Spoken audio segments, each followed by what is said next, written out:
So அம்பால பூஜிக்கிற மாதிரி பெண்கள். அப்போ அவங்க எல்லாரும் என்ன சொன்னாங்க, ஒரு பித்தன் பைத்தியம் அப்படின்னு சொல்லி இருக்கனால அம்பாள் வந்து ஒளி பிரகாரமா காட்சி தரனால இன்னைக்கு பௌர்ணமின்றாரு.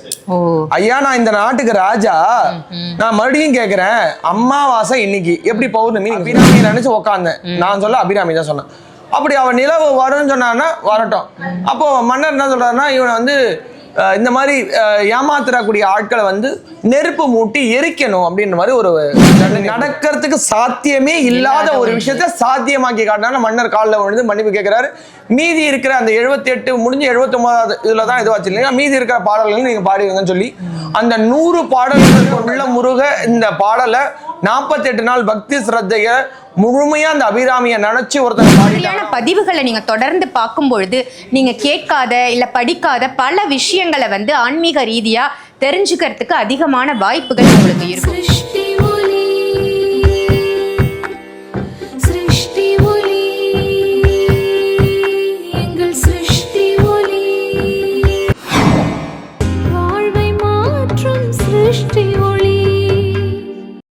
சிருஷ்டி ஒளி சொந்தங்கள் அனைவருக்கும் அன்பான வணக்கங்கள். இன்னைக்கு நம்ம சிருஷ்டி ஒளியில எதை பத்தி தெரிஞ்சுக்க போறோம் அப்படின்னு பாத்தீங்கன்னா, அபிராமி அந்தாதி. அபிராமி அந்தாதியின் சிறப்புகள் என்ன, அதை நம்ம படிக்கிறதாலேயோ இல்லை நம்ம காதுகளால் ஒலிக்க செய்து கேட்கறதாலேயோ நமக்கு என்ன மாதிரியான நற்பலன்கள் கிடைக்கும் அப்படிங்கிறது தான் சாய் பாலாஜி அவர்கள் நமக்கு இன்னைக்கு சொல்றதுக்காக வந்திருக்காங்க. வணக்கம் ஜி. வணக்கம் சாய்ராம். ஜெய் புவனேஸ்வரி. நல்லா இருக்கீங்களா? ரொம்ப நல்லா இருக்கேன். சிறப்பு. அபிராமி அந்தாதியின் சிறப்புகளை தெரிஞ்சுக்கிறதுக்கு முன்னாடி நம்ம சிருஷ்டி ஒளியில இருக்கிற ஒரு ப்ராடக்டை நீங்க இன்ட்ரோடியூஸ் பண்ணணும். ஸோ இந்த ப்ராடக்ட் வந்து பாத்தீங்கன்னா, காலம் அப்படின்றது அது பாட்டுக்கு ஓடிக்கிட்டு தான் இருக்கும், அது வந்து எங்கேயும் நிக்காது. அந்த காலத்துல வந்து பாத்தீங்கன்னா குறிக்கிறது வந்து பாம்பு. அந்த காலத்தை குறிக்கிறது வந்து பாம்பு.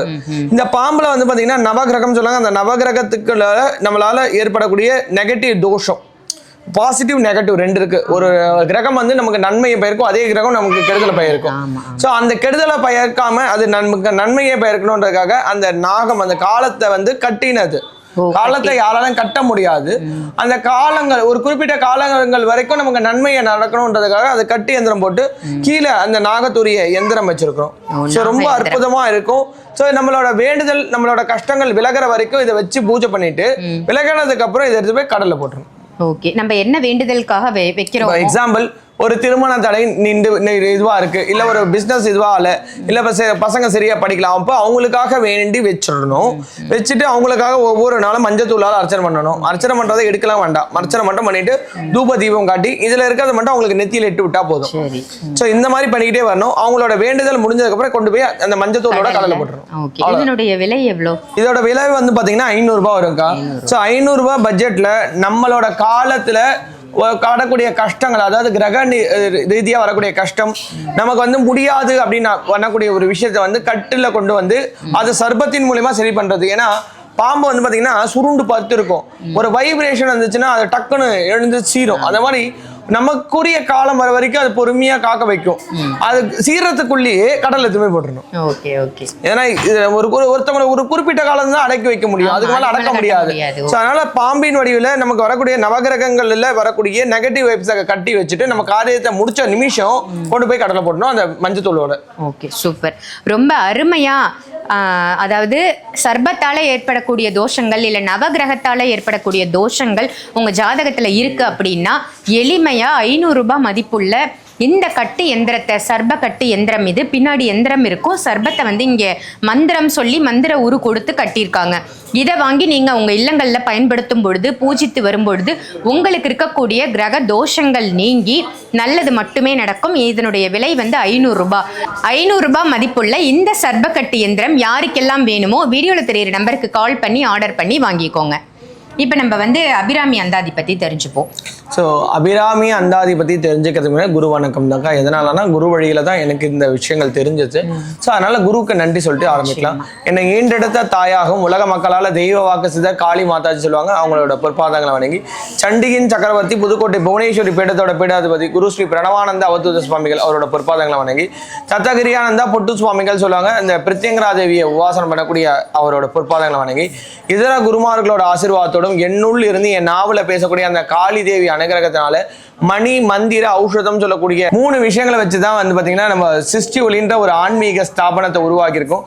இந்த ஆன்மீக ஸ்தாபனத்தின் வாயிலாக எந்த மாதிரி பிரச்சனை இருந்தாலும் என் வாழ்க்கையில தீர்க்கவே முடியலங்க, இதுதான் என்னோட கடைசி இது சாய்ஸா நான் நினைச்சு இந்த இடத்துக்கு வந்துட்டாங்கன்னா கூட அவங்க வாழ்க்கையில நிச்சயமா மாற்றத்தை பார்க்கலாம்.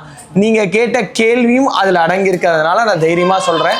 ஸோ அபிராமி அந்தாதி அப்படின்னா என்னன்னா, அபிராமியை அந்த அம்பாளை நினைச்சு உருகி பாடின ஒரு பாடல் தான் அபிராமி அந்தாதி.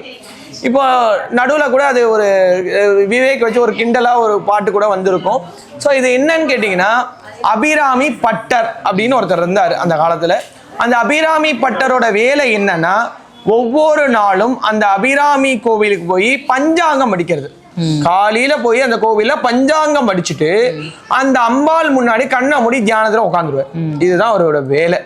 அதே மாதிரி அந்த ஒவ்வொரு நாளுமே அந்த கோயிலுக்கு வரக்கூடிய பெண்களை வந்து பாத்தீங்கன்னா இந்த மாதிரி பூஜைரம் பண்ணும்பொழுது அவர் என்ன பண்றாங்கன்னா, பித்தம் பைத்தியம் இந்த பைத்தியம் தான் இந்த மாதிரி பண்ணுது அப்படின்னு சொல்லி விட்டுறாங்க. சரி, ஆனா என்ன பண்ற, யாரையும் தொந்தரவு பண்ணல, காலையில வந்தாருன்னா அந்த பஞ்சாங்கத்தை படிக்கிறது நேரா போய் உட்காந்துக்கிறாரு அப்படின்ற மாதிரி வச்சுக்கிறாங்க. அவர் வந்து பாத்தீங்கன்னா வரக்கூடிய எல்லாருமே துன்புறுத்துறதுனால அவர் பித்தன் பைத்தியம் அப்படின்னு எல்லாரும் திட்ட ஆரம்பிக்கிறாங்க. ஆனா அவர் யாரையும் துன்புறுத்தல, ஒவ்வொரு நாளும் பஞ்சாங்கத்தை படிக்கிறது உட்காரதுமா இருக்காரு. அன்னைக்கு வந்து பாத்தீங்கன்னா மன்னர் வந்து கடல்ல பூம்புகார் கடல்ல நீராடல் பண்ணிட்டு வராரு. அம்பால பூஜனை பண்ணலாம் வரும்பொழுது எல்லாரும் எழுந்து நிக்கிறாங்க அன்னைக்கு காலையில. ஆனா இவர் மட்டும் அப்படியே நிக்க போல உட்காந்துருக்காரு.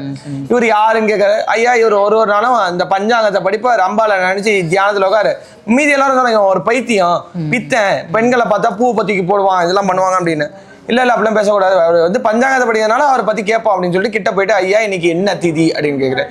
கண்ணை மூடி இருக்கிறனால அம்பாள் வந்து ஒளி பிரகாரமா காட்சி தரனால இன்னைக்கு பௌர்ணமின்றார். ஐயா, நான் இந்த நாட்டுக்கு ராஜா, நான் மறுபடியும் கேட்கிறேன், அம்மாவாசை இன்னைக்கு எப்படி பௌர்ணமி நீங்க சொல்ல? இல்ல இன்னைக்கு பௌர்ணமி தான். ஒவ்வொரு நாளும் நீங்க வந்து அந்த இதுவை வந்து படிக்கிறீங்க, பஞ்சாங்கத்தை படிக்கிறீங்க. அப்ப பஞ்சாங்கத்துல இன்னைக்கு அம்மாவாசைன்னு போட்டிருக்கோம். அம்மாவாசையான திதி இன்னைக்கு பௌர்ணமி வருமா அப்படின்னு கேக்குற.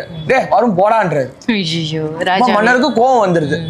அமாவாசை திதியான இன்னைக்கு பௌர்ணமி நிலவு வரும் நீ சொல்ற இது உண்மையா இருந்ததுன்னா நான் வந்து ஒத்துக்கிறேன். ஆனா வரலன்னா உனக்கு மரண தண்டனைன்னு சொல்லிட்டு கண்டிப்பா வரும் அப்படின்னு சொல்லிட்டு போயிடுறாரு. இவரு கண்டிப்பா ஆமா வரும்னு சொல்லிட்டு போனது மட்டும் இல்லாம இவரை கூட்டிட்டு வரதுக்கு 2 வேலையை ஆட்களை வந்து விட்டு போறாரு. அவரை கூட்டிட்டு வந்துருங்க அப்படின்ட்டு. இவரு கண்ணை முடிச்சு பாக்குறாரு. அந்த ஐயர் சொல்றாரு, ஐயா நீ என்ன பண்ண தெரியுமா? என்ன பண்ண? நான் ஒண்ணுமே பண்ணலையே. என்ன பண்ணல? மன்னர் வந்து கேக்குறாரு, அமாவாசை தின இன்னைக்கு பௌர்ணமி நிலவு இன்னைக்கு என்ன திதின்னு கேக்குற, நீ அமாவாசைன்னு சொல்லாம பௌர்ணமின்னு சொல்லிட்ட. அப்போயும் அவர் கேக்குறாரு, இன்னைக்கு அமாவாசைப்பா பௌர்ணமி நிலவு வருமானு கேட்டா வரும் வேற திட்டிட்டு வேற சொல்லிட்டார். அப்படியா? நானா சொன்னேன்? நான் சொல்லல, அபிராமியை நினைச்சு உக்காந்தேன். நான் சொல்ல அபிராமி தான் சொன்னேன். அப்படி அவன் நிலவு வரும்னு சொன்னான்னா வரட்டும். அப்போ மன்னர் என்ன சொல்றாருன்னா, இவனை வந்து இந்த மாதிரி ஏமாத்துறக்கூடிய ஆட்களை வந்து நெருப்பு மூட்டி எரிக்கணும் அப்படின்ற மாதிரி ஒரு தண்டனை கொடுக்குறாரு. எப்படின்னா 100 கயிறு கட்டி ஒரு இதுல தொங்க விட்டுருவாங்க. இந்த பக்கம் 50 கயிறு, இந்த பக்கம் 50 கயிறு. அதுல கீழே வந்து கட்ட, அதுக்கு கீழே நெருப்பு மூட்டி இவரை நிக்க வச்சுட்டாங்க.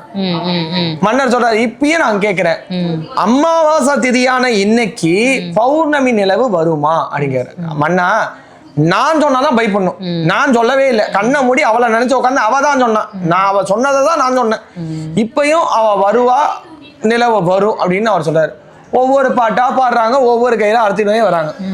இதுல 68வது பாடல் என்னன்னு கேட்டீங்கன்னா, தனம் தரும் கல்வி தரும் ஒரு நாளும் தளர்வறியா மனம் தரும். இந்த பாட்டு தான் அது.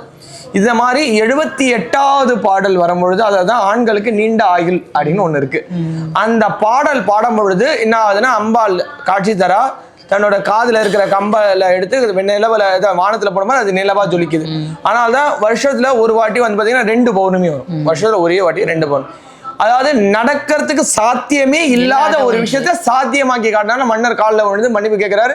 மீதி இருக்கிற அந்த 78 முடிஞ்சு 79வது இதுல தான் இது வச்சு இல்லையா, மீதி இருக்கிற பாடல்கள் நீங்க பாடிடுங்கன்னு சொல்லி அந்த 100 பாடல்கள் கொண்டதுதான் அபிராமி அந்தாதி. ரொம்ப சிறப்பான ஒரு செய்தி. ஆமா, இது வந்து பாத்தீங்கன்னா நம்ம வாழ்க்கையில எந்த ஒரு விஷயமா இருந்தாலும் இந்த அபிராமி அந்தாதிய 48 நாட்கள் இந்த 100 பாடல்களை பக்தி சிரத்தையோட முழுமையா. இப்ப எப்படி வந்து பாத்தீங்கன்னா நிலவு வராது, வாய்ப்பு இல்லை, அது அமாவாசை திதி. ஆனா அவ மேல இருக்கிற நம்பிக்கையில நிலவு வரும், அம்பாள் என்னை காப்பாத்துவான்ற நம்பிக்கையோட 100 பாடல் பாடினாங்க. அது எப்படின்னா, நம்ம கூட இந்த இது கூட கேட்கலாம், மணியே மணியின் ஒளி. ஏன்னா 6 மணி ஆயிடுச்சா அந்த பெல் அடிப்பாங்க, அவர் அதை வச்சே பாடுறாரு, மணியே மணியின் ஒளியே ஒளி தரும் அணியே அப்படின்னு சொல்லி அபிராமி என்னை காப்பாத்து அப்படின்னு சொல்லி கேட்கிறார். அந்த மாதிரி மனமுருக ஊனுருக உள்ள முருக இந்த பாடலை 48 நாள் பக்தி ஸ்ரத்தைய முழுமையா அந்த அபிராமியை நினைச்சு ஒருத்தவங்க பாடிட்டாங்கன்னா அவங்களுக்கு இருக்கிற எந்த மாதிரி கஷ்டமா இருந்தாலும் சரி, இது சுய பரிகாரம் தான், எந்த மாதிரி கஷ்டமா இருந்தாலும் சரி அந்த அபிராமியே நேர்ல வந்து தீர்த்து வச்சிருவோம். Super super. அபிராமி அந்தாதியின் சிறப்புகள் என்னன்னு தெரிஞ்சுப்போம், மக்களுக்கும் அதை சொல்லுவோம் அப்படிங்கறதால தான் நான் கேட்டேன். அதுக்கு ரொம்ப அழகா அப்போ ஆதி காலத்துல என்ன நடந்தது, அபிராமி பட்டர் என்ன செய்தார், அபிராமி பட்டருக்கு அந்த சாட்சாத் அபிராமியே நேர்ல வந்து எப்படி உதவி செஞ்சாங்கன்னு ஒரு தெளிவான விளக்கம் கொடுத்தீங்க ஜி. ஏன்னா நிறைய பேர் நிறைய விதங்கள் சொல்லலாம், ஆனா நீங்க சொல்லும் பொழுது அது மனசுல வந்து இந்த பசுமரத்தாணி மாதிரி உள்ள போய் பதிஞ்சிருது, அப்புறம் நமக்கு மறக்கவே மறக்காது. அப்படியெல்லாம் எதுவும் இல்லைக்கா. அதாவது உங்களை மூலியமா அந்த கேள்வியை கேட்கணும், இதன் மூலியமா அவங்க கிட்ட போகணும். குரு கொடுத்த பிக்சை, அந்த பிக்சையை எல்லாருக்கும் நம்ம பகிர்ந்து கொடுக்குறோம், அவ்வளவுதானே தவிர்த்து ஞானம்ன்றது ஒரு பிரகாகம் மாதிரி அது மாதிரி ஓடிக்கிட்டே தான் இருக்கும். அது போகக்கூடிய இடம், அது சேரக்கூடிய இடம் கடல் மாதிரி. நம்மளால முடிஞ்ச அளவுக்கு நல்ல நல்ல விஷயங்களை நல்ல நல்ல ஆட்கள் கீழே கொண்டு போய் சேர்க்கிறோம். அது விதையா போடும் பொழுது அது விருட்சமா வளரும். அது பல பேருக்கு பயனுள்ள ஒரு நிழலா, பழமா, காய்களா, பூக்களா வந்து கிடைக்கும். கண்டிப்பா நீ இவர் சொன்னது உண்மைதான். ஆக்சுவலா அப்ப வந்து நிறைய பேருக்கு வந்து புத்தகங்கள் படிக்கக்கூடிய பழக்கம் இருந்தது, இப்ப நாளடைவில் அது குறைஞ்சிக்கிட்டே வருது. அந்த புத்தகங்கள் படிக்காம இருந்ததால நிறைய விஷயங்கள் நமக்கு தெரியறதில்லை இப்ப இருக்கிற ஜென்ரேஷனுக்கு. இந்த மாதிரியான பதிவுகளை நீங்க தொடர்ந்து பார்க்கும்பொழுது நீங்க கேட்காத இல்ல படிக்காத பல விஷயங்களை வந்து ஆன்மீக ரீதியா தெரிஞ்சுக்கிறதுக்கு அதிகமான வாய்ப்புகள் உங்களுக்கு இருக்கும். ஸோ இந்த மாதிரி நிறைய விஷயங்கள் நீங்கள் தெரிஞ்சுக்கணும் அப்படின்னு நினச்சிங்கன்னா மறக்காம சிருஷ்டி ஒளி சேனலை சப்ஸ்கிரைப் பண்ணிக்கோங்க, அந்த நோட்டிஃபிகேஷன் பெல்லையும் ப்ரெஸ் பண்ணிக்கோங்க. தினம் தினம் அதி அற்புத உன்னதமான தகவல்கள் உங்கள் இல்லம் தேடி வரும். இதே மாதிரி வேற ஒரு நல்ல நிகழ்ச்சியில் சாய் பாலாஜி அவர்களோட உங்கள் எல்லாரையும் சந்திக்கின்றேன். நன்றி, வணக்கம்.